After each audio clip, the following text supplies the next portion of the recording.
If no one was ever going to know you did it, would you still do it? This is a question I will ask later down the line, and I want to see if your answer changes. But before I get there, I need to start somewhere uncomfortable. I need to start at a sidewalk. I was 18 years old with only $300 to my name, inside the front of my parents' house, and all my personal belongings in a duffel bag. No room, no plan, and for the next couple of months, I'll go from one friend's house to another just to survive. I grew up in a home where addiction was loud, money was tight, and the friends I grew up around with wasn't good either. Lots of drugs, lots of trouble, and a lot of people that end up with the same bad outcome. The adults around my life has already done the numbers on me. They see my grades, my house, the people I hang out with, and they came up with the conclusion. That kid, me, wasn't going anywhere. And with all my personal belongings right in front of my feet, I couldn't argue with them. But I made a promise to myself. Every person that has doubted me, I will prove them wrong. But before I tell you how that concept is completely wrong, I want you to understand something about pain. Raise your hand if you have a tattoo. Raise your hand if you are afraid of needles. Interesting, right? Because these two things overlap more than you think. There are people here who are genuinely afraid of needles, and also people that would sit on a chair for hours to get something permanent on your skin. A tattoo is something resting on unbroken skin. It takes thousands of microscopic needle punctures, and it's literal trauma to the surface of your body. The skin has to break. It has to bleed. It has to heal, and only then when the ink locks in forever. I didn't ask for my financial struggles. I didn't ask for the arguments at home. But these chaos wasn't a random pain. It was the needle. It was tearing me down, yes, but it was making room for the ink. So, the concept is, how am I going to fill those marks with? I picked up a serving job where money was good only if you hustled, and you bet your life I hustled like my life depended on it. Because it kind of did. And for the first time in my life, I was able to see my bank account and not flinch away from it. And that was proof number one. I can make money.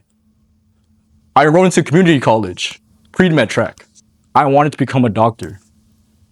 And if you don't know anything about organic chemistry, let me explain. Organic chemistry is one of those classes that pre-medical students fear about. It's one of those classes that weed people out. That semester, I got an A. And that was proof number two. I am smart. Whatever anyone said anything about me, wrong. But here's the thing. Every time when I finished my service shift, I felt nothing. Every time I received an A in organic chemistry, I felt nothing. Things that's supposed to feel like victory felt like static. All the things I've set myself, rules and boundaries, I've accomplished, but deep down, I was profoundly unhappy. So I went to my weekly mass, and during that mass, a priest said something to me that has resonated with me to this day. He said, "A perfectionist is not perfect. A perfectionist is afraid." Let me say that one more time. A perfectionist is not perfect. A perfectionist is afraid. Growing my whole entire life, I considered myself a perfectionist. I wore it like a badge. I thought it meant I cared. I thought it meant I have high standards. But during that mass, he said, I was scared. Scared of doing things that people would rid me off for. Scared of doing things that the not the smart people do. Scared if I left off the gas for even 1 second, the verdict would come back and it'll be right about me. But the part that broke me was the question that came right after. The question was, if I'm not the person doing all of this, then who am I? I couldn't answer you that question. I can show you my transcripts. I can show you my paychecks, my achievements, my receipts, but I couldn't tell you who I was. I have essentially built a life on defense. Defense is exhausting. Defense is not lives. So I did something insane during that time. I just stopped. I stopped studying for my MCAT. I stopped applying to medical school applications. And I stopped trying to formulate an argument that nobody else was even having. And I asked a serious question in my life. What do I actually like? Not what sounds good and not what proves people wrong, but what do I actually like? And the answer was pretty funny. I didn't care about what the mitochondria does, but I did care about problem solving. So the next semester, I changed my major to engineering. I'm an engineering student now. And I remember seeing my first engineering assignment, I felt something that I haven't felt since I was a kid. I felt interested. Then I started letting the small things in my life to come in. Things I wouldn't do 6 months prior because it wasn't making me money. I started DJing. I started taking pictures. And I started my passion for cars.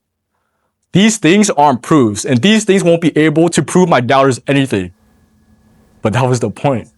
For the first time in my life, I was doing things that no one else can keep account of. And that's when the ink started showing up. Here's a part of the talk that I want you to really listen and take home because it truly resonates with me. The moment you start doing things for others and prove others wrong, your foundation is their opinion.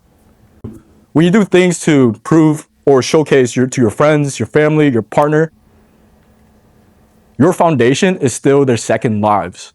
Because the moment they look away, everything will collapse. The only foundation that doesn't move is the one standing on yourself. Doing things for yourself is the ink. And here's the part that took me 22 years to understand. When you do hard things to prove others wrong, your foundation is their opinion.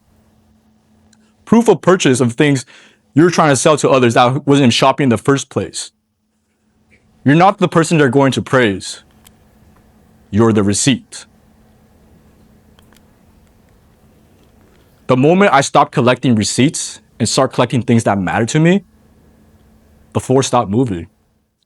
The feeling of losing loses its grip. You stop calculating every single move of failure because you already failed. You've already been broken and you've already hit the floor. But you know now for a fact what the floor holds. You aren't fragile. You're free. Free to be ambitious without apologizing for it. Free to live a life that nobody else gets to vote in. Free to be a perfectionist who is no longer afraid. And here's the part that nobody tells you. When you start doing things for yourself, truly for yourself, things don't just stay small. This is a picture of me 2 years ago when I first were able to combine 2 tracks together, and that doesn't sound like a car crash. I wasn't doing this because someone told me to. I wasn't doing this because I wanted to become a DJ. I just thought it was fun. This is me. Also, the past 2 years, I have DJed at 12 events that I didn't even see coming. I didn't put this in my 5-year plan list, and I didn't write this in my goal sheets. I was doing things for myself, and people started showing up.